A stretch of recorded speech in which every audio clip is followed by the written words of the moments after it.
Olá pessoal, tudo bom? Eu sou o Alan Ricardo e estou gravando este vídeo para comentar um pouquinho sobre praxis tecnológica com vocês.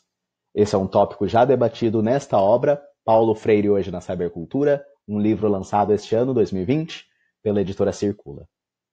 O debate que eu quero propor para este vídeo pode ser tanto com base no livro Paulo Freire Hoje na Cybercultura, quanto com base neste texto aqui, neste artigo intitulado O Pensamento de Paulo Freire sobre a Tecnologia, traçando novas perspectivas. É um texto de autoria de um professor chamado Anderson Fernandes de Alencar. Eu coloquei um pouquinho aqui do currículo dele, algumas informações que eu achei na internet. Ele possui mestrado e doutorado pela USP de São Paulo, foi membro e consultor do Instituto Paulo Freire, atuou na área de tecnologia do Instituto Paulo Freire, e esse texto ele produziu em concomitante com a sua dissertação de mestrado. Neste texto, neste artigo, o professor Anderson Alencar, ele resgata muito do que o Paulo Freire apontou sobre a tecnologia. Para o Paulo Freire, a tecnologia não é tarefa de demônios, pessoal. A tecnologia é feita por nós. Nós produzimos ela. Então, a tecnologia é expressão da criatividade humana. Daí a ideia de que a tecnologia não é nem boa, nem má. Não é nem boa, nem má, nem neutra. Preciso deixar registrado isso também. Primeiro, porque a neutralidade não existe. Segundo, porque por trás da tecnologia sempre tem ideologia. Todo uso tecnológico é um uso político.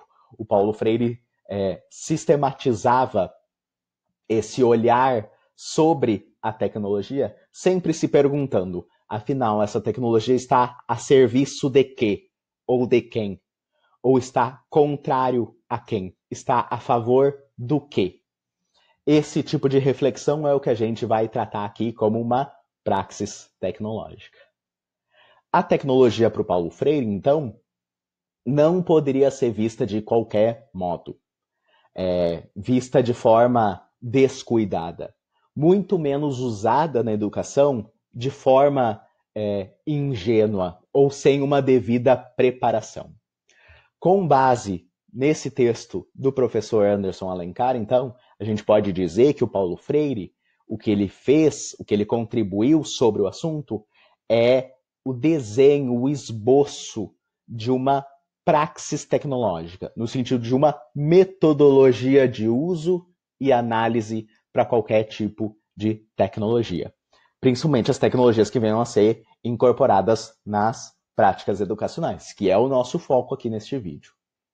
Essa metodologia, que é o que a gente vai chamar de praxis tecnológica freiriana, por partir da obra do Paulo Freire, não é uma metodologia no sentido de manual, ok, galera? Não é uma receita a ser seguida na risca, de forma normativa.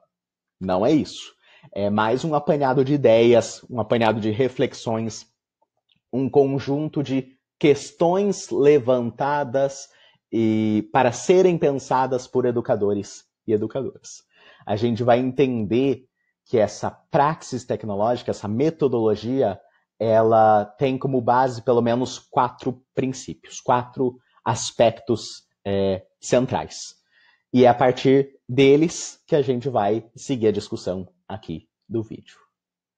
Bom, o primeiro princípio trata do uso intencional e do uso político da tecnologia. Como eu estava falando antes, toda tecnologia sempre é política, porque toda tecnologia ela é ideológica. E como um aparato tecnológico, esse aparato que é também ideológico, ele deve ser revisado. O professor Anderson Alencar usa no seu artigo a ideia de revisado nas suas entranhas. Quero dizer, eu preciso ver essa tecnologia, eu preciso me identificar com essa tecnologia, e nessa identificação eu preciso pensar o que está fundamentando essa tecnologia. Quais são as causas defendidas ou atacadas pelo uso daquela tecnologia. A tecnologia ela está a favor de quê e de quem, como eu estava comentando antes, ou contrário a quê, contrário a quem. Esse primeiro princípio, pessoal, ele nos mostra a importância de a gente não ser ingênuo quanto à tecnologia. E para a gente não ser ingênuo, o Paulo Freire entendia que a gente precisa pensar nos objetivos por trás das tecnologias. A gente precisa pensar principalmente em quais foram as intencionalidades que levaram os seres humanos a produzir tal tecnologia. O segundo princípio, então, para uma praxis tecnológica, que tem a ver com o primeiro, os princípios vão dialogando entre si, né, vão em continuidade. O segundo princípio seria, então, a necessidade de compreender, controlar e dominar a tecnologia.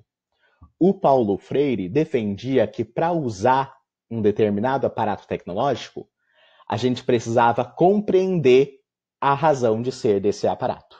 A gente não pode assumir uma postura de alienação com relação à tecnologia ou com relação ao uso da tecnologia. Paulo Freire falava principalmente dos trabalhadores. A gente não pode, enquanto trabalhadores, ser alienado quanto ao uso tecnológico. Um exemplo que me parece muito pertinente quando eu penso essa questão diz respeito aos docentes que atuam em muitos cursos online, que de certa forma se popularizaram com o cyberespaço, com a cybercultura.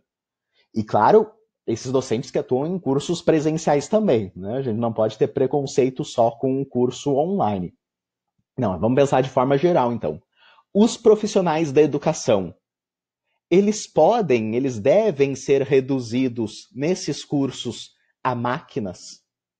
Nós, enquanto educadores, devemos permitir que a nossa prática, que é humana, que deveria ser humana, se reduza a uma maquinização, repetição, ações sem reflexões críticas por trás. A gente pode? Não deveria, né? Não deveria. Então, todo trabalhador, principalmente com relação aos usos tecnológicos, precisa ter um cuidado, uma vigilância, estar sempre alerta a essa ideia de maquinização das nossas práticas. Um terceiro princípio, continuidade do anterior, é a ideia de necessária redução sociológica. O Paulo Freire apontava que, em muitos casos, infelizmente, as tecnologias são, sim, impostas. Impostas no sentido de cima para baixo. Impostas no sentido de entrar num determinado contexto de forma não dialógica ou não democrática. Esse fenômeno, inclusive, pode ser caracterizado como uma imposição. Para o Paulo Freire, toda tecnologia não deve ser imposta, mas sim compreendida. Para a gente compreender uma tecnologia, a gente primeiro precisa contextualizar aquela tecnologia. Pensar com relação aos interesses e às ideologias por trás, como eu comentei antes, mas pensar também nos benefícios e nas limitações do uso. Quando a gente faz essa reflexão, logo na sequência a gente tem que identificar essa tecnologia no sentido de identificar com o local em que ela vai ser inserida, pensando principalmente nas implicações na vida das pessoas, né? Quais são as implicações de trazer essa tecnologia para esse determinado grupo, para esse determinado contexto? E mais, qual a melhor forma de incorporar essa tecnologia nesse contexto? Vamos pensar no caso de uma sala de aula, por exemplo. O que a gente precisa pensar? A gente precisa pensar que, olha, eu, enquanto educadora, eu preciso ter uma certa familiaridade, eu preciso ter letramentos com relação a essa tecnologia, ela precisa funcionar com relação à infraestrutura também, já entra na discussão, e principalmente ela precisa estar devidamente incorporada à minha abordagem de ensino, à minha metodologia. Eu não posso usar uma tecnologia porque eu estou sendo obrigado a isso de forma nada democrática, ou porque eu preciso seguir uma tendência, um modismo. Não, eu preciso usar as tecnologias que vão, de fato, contribuir com a minha prática pedagógica, com a minha prática de ensino, e que vai contribuir com a construção de um saber que seja freiriano, libertador, progressista, engajado. Né? eu sempre acho importante pensar isso, seja o contexto escolar que seja. Pode ser um contexto escolar, universitário, um contexto de educação popular, um contexto de educação não formal. A gente sempre precisa ter essa postura vigilante com relação à tecnologia. E um quarto e último princípio, então, seria a atitude assumida frente a essa tecnologia. Como que deve ser essa postura? Para o Paulo Freire, a gente deveria ter uma postura curiosa, indagadora, crítica e vigilante.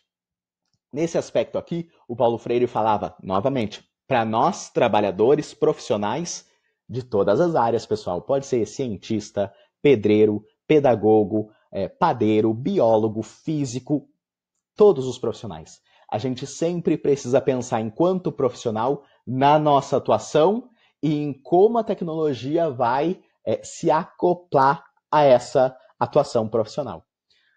Claro, sempre cuidando para não divinizar nem demonizar a tecnologia. Sempre cuidando o foco, que é usar a tecnologia sem ser usado por ela. Manipular a tecnologia, mas sem ser manipulado por ela. Sem virar um objeto manipulado por ela. Eu estou falando aqui, pessoal, não que a tecnologia tenha vida por si só e possa nos controlar e nos manipular.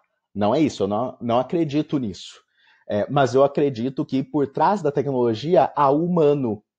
E sim, há humanos que às vezes controlam ou manipulam outros humanos. Infelizmente, a gente tem sim pessoas que podem vir a usar tecnologias para controlar, para ludibriar, para enganar outras pessoas. E aí, de novo, a importância de a gente ter sempre essa postura vigilante, estar sempre muito atento aos usos tecnológicos que estão em jogo. A gente precisa ter sempre essa postura de vigilância para que todo o uso tecnológico seja a favor do coletivo, seja a favor da sociedade, seja a favor de uma educação que tenha esse viés de emancipação. A meu ver, toda tecnologia precisa ser usada apenas para fins de contribuição com uma sociedade que está alinhada com essa ideia de uma concepção de mundo libertadora, emancipadora, principalmente em termos de educação. Uma educação que seja sempre emancipadora, libertadora, que empodere as pessoas, não o contrário. Bom, passado por esses 4 princípios de uma praxis tecnológica, eu trago aqui para o debate apenas alguns exemplos de sites, aplicativos, tópicos, temas, assuntos, tendências que a gente pode fazer esse exercício de ter um olhar crítico, curioso, indagador por trás. Para começar, eu trouxe o exemplo da Wikipédia. Vou tentar mostrar algumas reflexões que eu faço tentando ter uma praxis tecnológica sobre a Wikipédia. Eu admito para vocês que eu escuto com muita frequência muitas críticas à Wikipédia. Mas eu não concordo com todas essas críticas. Por quê? Eu sempre parto do pressuposto de que eu tenho que pensar qual é a intencionalidade por trás e qual é o objetivo por trás de um determinado recurso. E no caso da Wikipédia, ela é uma tecnologia que está a serviço de uma construção colaborativa do saber, porque a Wikipédia é essa enciclopédia aberta que é produto do coletivo, do nosso saber coletivo, e eu entendo que ela está a favor do acesso ao saber, da democratização do acesso à informação. E nesse aspecto a Wikipédia me parece muito positiva. Olha que bonito a gente ter um projeto que se propõe a ser aberto a todo mundo, que todo mundo possa vir estudar, ler, buscar informações. Claro, eu não quero defender a Wikipédia. Acho até que a gente não tem que ficar defendendo tecnologias. Mas às vezes eu ouço discursos de que não, justamente por ser aberta, a Wikipédia tem um conteúdo muito raso. Bom, A Wikipédia é um produto nosso, nós produzimos ela. Se o conteúdo dela ainda não está adequado, cabe a nós ir lá aperfeiçoar ele. Aperfeiçoar, expandir, aprofundar. Também já ouvi críticas a respeito de a Wikipédia ter conteúdo tendencioso. Acho isso muito problemático, porque, primeiramente, toda a produção textual, pessoal, ela é tendenciosa. Todas as enciclopédias do mundo, todos os livros do mundo, de alguma maneira são tendenciosos, porque são produções de pessoas. E essas pessoas têm as suas crenças, as suas opiniões, as suas tendências, as suas ideologias, os seus posicionamentos políticos, as suas leituras de mundo. Então, acho inclusive positivo que a Wikipédia seja aberta o suficiente para a gente colocar lá várias perspectivas, vários ângulos, vários olhares sobre um determinado tópico em comum. Até aqui, então, a abertura da Wikipédia, que poderia parecer um ponto fraco, me parece um ponto positivo. Me parece, inclusive, mais fácil de atualizar o saber e mais fácil de juntar vários saberes, várias tendências, do que comparada a várias outras enciclopédias, inclusive essas que estão aqui atrás de mim. E que se eu pegar, eu posso sim encontrar nelas tendências, opiniões políticas, aspectos criticáveis e assim por diante. Finalmente, eu não vou negar que eu sou muito fã de algumas iniciativas que eu tenho visto por aí, que são usos que me parecem muito positivos com a Wikipédia. Recentemente eu vi, por exemplo, uma iniciativa de expansão de alguns verbetes da Wikipédia, no sentido de apresentar grandes mulheres cientistas, grandes mulheres que ao longo da história contribuíram com o fazer científico. Em função da nossa história, que é, infelizmente, muito machista, a gente teve muitas mulheres que contribuíram de forma inegável para o desenvolvimento tecnológico, científico da nossa sociedade, só que essas mulheres, de alguma forma, foram ou negligenciadas ou apagadas da história. E olha que bonito a gente ter uma enciclopédia que é aberta a ponto de a gente ir lá acrescentar verbetes referentes a essas personalidades, a essas grandes cientistas mulheres. Esse me parece ser um uso muito freiriano da tecnologia. Bom, então, não estou aqui nem para dizer que a tecnologia é ótima e maravilhosa, nem para dizer que ela é horrível. Estou só fazendo esse constante movimento de reflexão crítica sobre a tecnologia. Um outro exemplo, o aplicativo Duolingo, que tem sido muito usado, principalmente por meio do celular, pelas pessoas que querem aprender línguas estrangeiras. Vocês conhecem o Duolingo? Já usaram?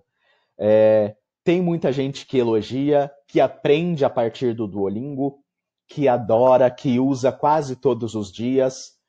Por um lado, eu admito que é muito bom, é muito positivo que as pessoas queiram aprender outras línguas. Esse é um aspecto digno de nota. Por outro, eu não deixo de, às vezes, ficar um pouco receoso com o que as pessoas estão entendendo por aprender uma língua. Será que aprender uma língua é só repetir algumas palavras? Ou aprender algumas frases? Eventualmente frases descontextualizadas? Acho que é bom, sim, a gente ter uma cultura que seja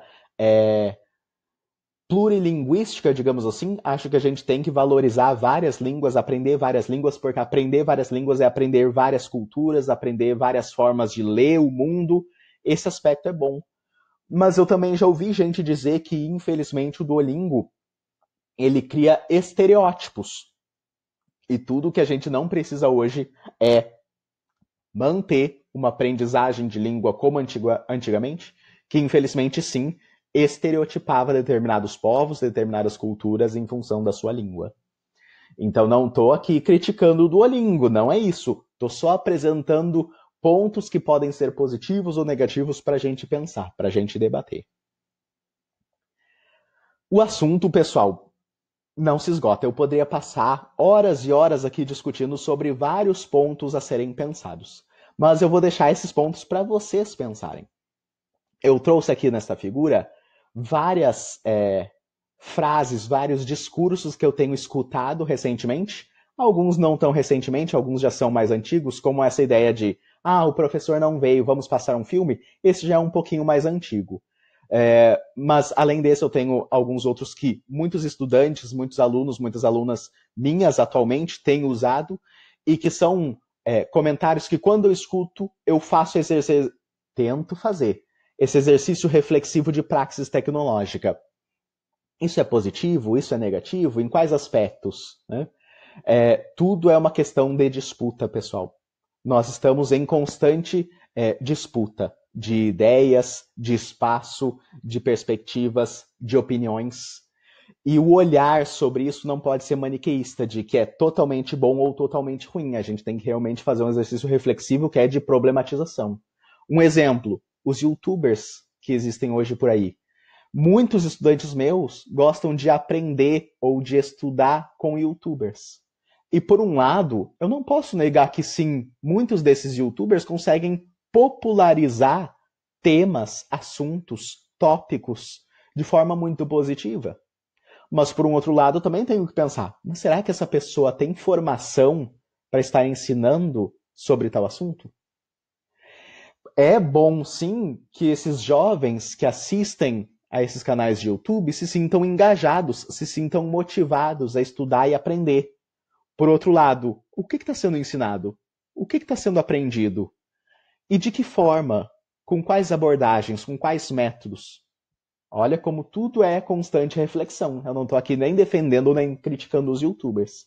Eu estou tentando ter essa postura de praxis tecnológica. Isso serve para aplicativos, grupos no WhatsApp, que podem servir tanto para informar quanto para desinformar. Enfim, não vou me aprofundar aqui no tema, vou deixar para que vocês façam reflexões por aí e, por favor, deixem comentários aqui nesse vídeo.